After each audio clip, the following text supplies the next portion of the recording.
السلام عليكم مشاهدي قناتنا الكرام. وباء قاتل يضرب البشرية كل 100 عام منذ 6 قرون في عام 20 من كل قرن. مع بداية عام 2020 تعرض العالم لوباء كورونا المستجد، والذي حصد آلاف الأرواح وامتد ليصل إلى كل العالم. لكن فيروس كورونا لم يكن الوباء الوحيد الذي أصاب العالم، فقبل ذلك هناك أوبئة تعرض لها العالم.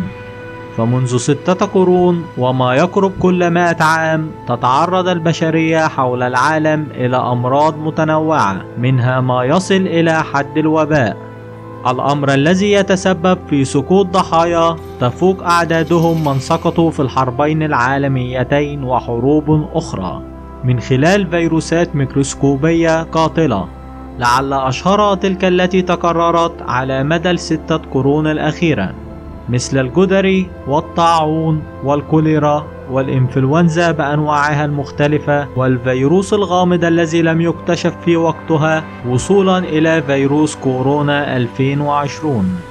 ولكن ثمة سر يبدو لافتا وخطيرا، فرقم 20 من كل قرن قد حمل كارثة فيروسية بدون تفسير لذلك.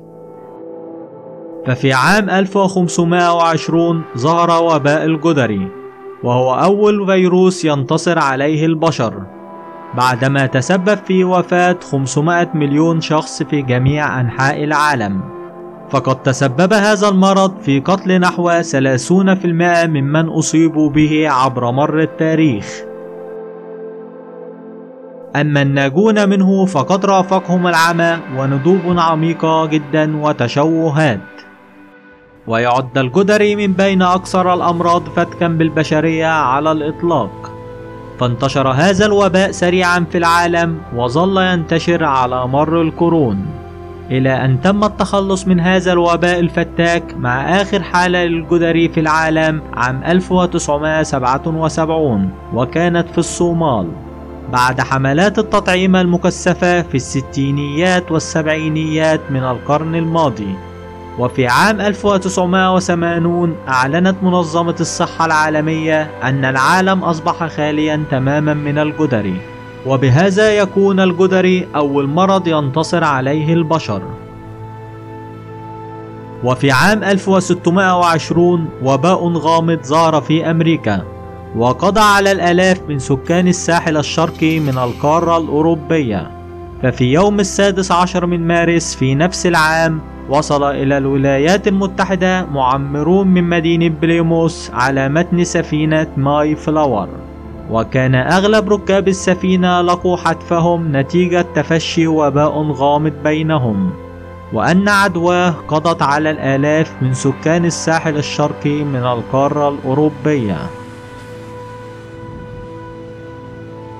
وفي عام 1720 ضرب مدينة مارسيليا الفرنسية الطاعون العظيم، والذي انتشر على نطاق واسع وقتل في أيام 100,000 شخص، وتسبب في إفراغ مدن عديدة من سكانها، تاركا خرابا هائلا ورائه. وحسب عديد من المصادر وقتها تسبب الوباء في وفاة نحو 60,000 شخص من أهالي ميلانو، المقدر عددهم حينها بنحو 130,000 نسمة، أي ما يعادل 46% من سكان المدينة قبل بداية الكارثة. فأضعف المدينة وأنهك اقتصادها وأفقدها جانبا من بريقها على الصعيد العالمي، وكانت تنتشر الجثث بالشوارع بشكل مؤلم. ولجوء بعض المدن كالبندقية وميلانو لعزل المرضى وإحراق ثيابهم وممتلكاتهم لمنع انتشار الوباء. كما اتجهت سلطات البندقية حينها لاعتماد إجراءات أخرى، فأقدمت على جمع أعداد من المرضى ونفتهم خارج المدينة عن طريق عزلهم بإحدى الجزر القريبة.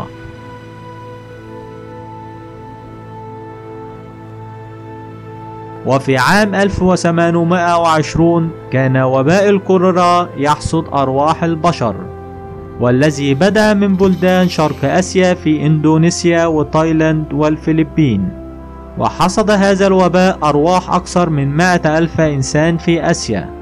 فقد بدأ وباء الكوليرا من الناس الذين شربوا الماء من البحيرات الملوثة بهذه البكتيريا. وفي عام 1920 أي بعد وباء الكوليرا ب100 عام أيضا، كان العالم على موعد مع الوحش الشرير الأنفلونزا ومشتقاتها، وهي الأنفلونزا الأسبانية التي كانت كارثة بشرية. فأصاب هذا الفيروس 500 مليون شخص وقتل أكثر من 100 مليون في جميع أنحاء العالم. واستعجز البشرية وقتها في إيقافه، ما جعله أكثر خطورة من الفيروس العادي، وكان هذا الوباء الأكثر دموية في التاريخ العلمي المسجل.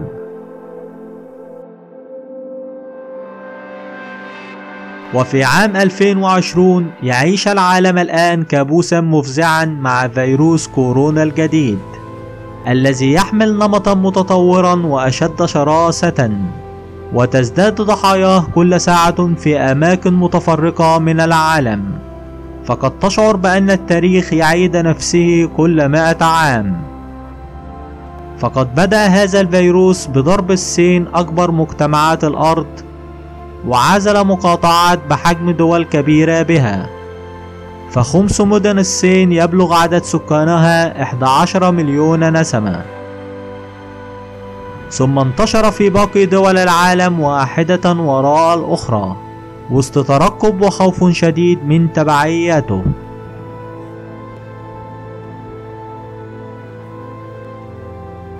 فصار السؤال اليومي في العالم الآن ليس كيف أنت اليوم أو كيف الأولاد في المدارس، لترتيب الأجواء بين الجيران الذين لا يرون بعضهم إلا عند باب المصعد وفي الأعياد، بل أصبح السؤال الآن أين وصلت كورونا وكم عدد الإصابات والوفيات اليوم. فهذا حال الناس الآن للأسف مع هذا الفيروس اللعين الذي يفتك بالبشر دون أن يراه أحد، ولا يجد له حتى الآن علاج ووسيلة مواجهة واضحة. ورغم كل ما يملكه العالم من جيوش وأسلحة وطائرات، ويخوض حروبا على قطعة أرض يقتل من أجلها الإنسان أخاه الإنسان، فإنه يقف عاجزا عن مواجهة فيروس أعمى لا يرى ولا يرى بالعين المجردة، مجرد فيروس ينتشر باللمس والهمس والعطس وخلافه. وقد انقسم الكثير من الناس في بداية انتشار الفيروس بالصين. منهم من قال إن الفيروس سلاح أمريكي في إطار الحرب الاقتصادية بين البلدين، والهدف تدمير الاقتصاد الصيني الذي ينافس أمريكا على المركز الأول في عالم اليوم. ومنهم من يقول إن الفيروس مصنع ونشرته الصين نفسها لتربك الاقتصاد الأمريكي، حتى اجتاح الفيروس العالم كله، فأصبح النظر له بصورة سليمة وواضحة على أنه وباء قاتل، مثله كمثل باقي الأوبئة المذكورة سابقا، والله أعلم. والسؤال الذي يطرح نفسه في ذلك التوقيت: هل ثمة أمل؟ كثير من الدول تقول أنها على وشك اكتشاف لقاح ضد كورونا، منه ما أعلن عنه ويتم تجريبه الآن، ومنه ما لم يعلن عنه. ويبقى الأمل دائما في وجه الله تعالى الذي قادر على محو هذا الوباء القاتل في غمضة عين. شكرا لكم مشاهدي قناتنا الكرام، وإلى اللقاء.